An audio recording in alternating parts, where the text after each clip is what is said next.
जंगली तू माय मिले करू कैसा तुला विसरू। नमस्कार आत्मा मालिक, कसे आहात तुम्ही सर्व? उज्ज्वला लाईफस्टाईलमध्ये तुमचे खूप खूप स्वागत आहे। बहरलेली फुले तुम्हा सर्वांना सुगंध देव, परमेश्वर तुम्हाला सुखात ठेवो अशी मी माझ्या सद्गुरूंच्या चरणी प्रार्थना करते आणि आजच्या व्हिडिओला सुरुवात करते। चला तर मग आज मी तुम्हाला गीता महात्म्य वाचून दाखवणार आहे।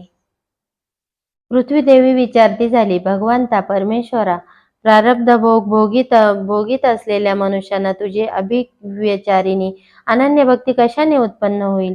श्री विष्णू म्हणाले, प्रारब्ध भोग भोगीत असताना जो सदैव गीता अभ्यासरत असतो तो संसारात असूनही मुक्त होतो, सुखी होतो।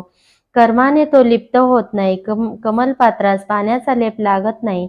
त्याप्रमाणे गीता ध्यान गीतोज्ञ ज्ञानाचा अभ्यास करणाऱ्या महापातकादी पापे स्पर्श करीत नाहीत। जिकडे गीतेचे पुस्तक असते, गीतेचा पाठ चालतो, तिकडे प्रयागराजादी सर्व तीर्थे वास करतात। जिकडे गीताभ्यास चालत असतो तिकडे सर्व देव, ऋषी, योगी, सर्पराज, गोपाळ, गोपी, नारद, उद्धव, पार्षद गणांसह परमात्मा उपस्थित राहून सहाय्य होत असतो। जिकडे गीतेचा विचार, गीतेचे अध्ययन, अध्यापन, श्रवण चालत असते तेथे हे पृथ्वी मी निश्चयाने निरंतर राहत असते। मी गीतेच्या आश्रयाने राहतो। गीता हेच माझे गृह होय आणि गीता ज्ञानाचा आश्रय घेऊनच मी त्रैलोक्याचे पालन करतो। गीता ही माझी परमश्रेष्ठ ब्रह्मरूपिणी विद्या होय। ती अविनाशी अर्धमारूपिणी असून नित्य अनिर्वादात्मिका आहे। शिवाय चित्तानंद स्वरूप श्रीकृष्णाने ती अर्जुनाला स्वमुखाने सांगितलेली यजुर्वेद सामवेदरूपिणी परमानंद स्वरूपी व तत्वज्ञानाने भरलेली आहे।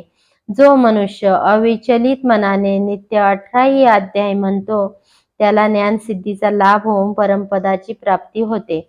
प्रत्यक्ष समग्र 18 अध्याय गीता म्हणणे शक्य असेल तर अर्धी तरी म्हणावी, त्या योगे त्याला गोदानाचे पुण्य मिळेल, यात संशय नाही। अर्धी नसल्यास 1/3 6 अध्याय रोज म्हटले असता गंगा स्नानाचे अथवा 3 अध्याय म्हटले असता सोमयागाचे फळ मिळते। भक्तिभावाने जो 1 अध्याय म्हणत राहिल्यास रुद्रलोकात प्राप्ती होऊन तेथे तो रुद्राचा गण होतास चिरकाल वास करील। 1 अध्याय अथवा 1 श्लोक, निदान 1 श्लोकाचा 1 चरणही जो नित्य नेमाने म्हणेल तो मरणांपर्यंत पृथ्वी तलावर मनुष्य होऊन जन्मेल।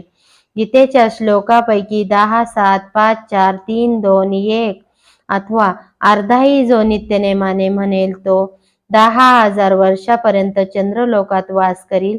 गीता पाठ म्हणत किंवा ऐकत असताना जो मरण पावेल त्याला मनुष्य जन्म प्राप्त होईल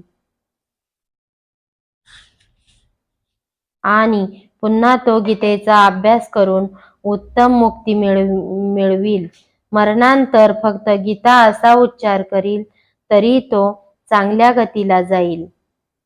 गीतार्थ श्रवणासक्त मनुष्य महापापी असला तरी वैकुंठाला जाऊन विष्णूच्या बरोबर आनंद भोग भोगील। अनेक कर्मे करीत असता जो गीतार्थाचे निरंतर अनुसंधान ठेवील, जो जीवनमुक्त होऊन देहांती परमपदाला पावेल।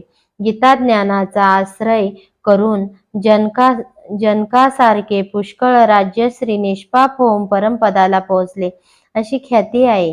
गीतेचे वाचन करून तिचे हे महात्म्य जो वाचणार नाही त्याचा गीतापाठ व्यर्थ, तो केवळ श्रमच होय असे तज्ञ लोकांचे म्हणणे आहे। ह्या महात्म्यासहित जो गीतेचा अभ्यास करतो त्यास पूर्वोक्त फळ प्राप्त होऊन दुर्लभ गती मिळत असते।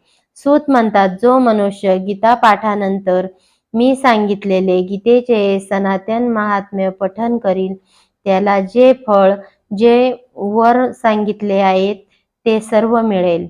अशा प्रकारे गीता महात्म्य संपूर्णम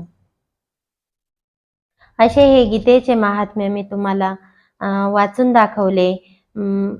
तर हे गीता महात्म्याचे महत्त्व म्हणजे असे आहे की गीतेचा तुम्ही एक अध्याय बोला म्हणा, 2 म्हणा, किंवा 18ही अध्याय म्हणा, पण हे अध्याय वाचण्या अगोदर हे गीता महात्म्य हे वाचलेच पाहिजे, असे हे गीता महात्म्याचे महत्त्व आहे. हे गीता महात्म्य वाचल्यास तुमच्या एक जरी अध्याय वाचून तुम्ही गीता महात्म्य म्हटले तरी तुम्हाला सर्व गीता महात्म्याचे फल मिळेल.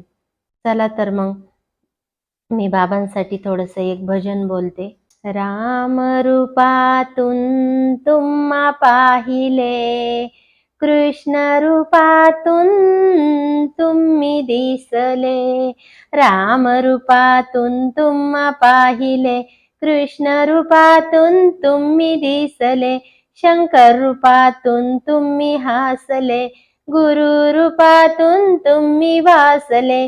जंगली रूपातून तुम्ही बसले, तुमचे बाबा चरण पाहिले.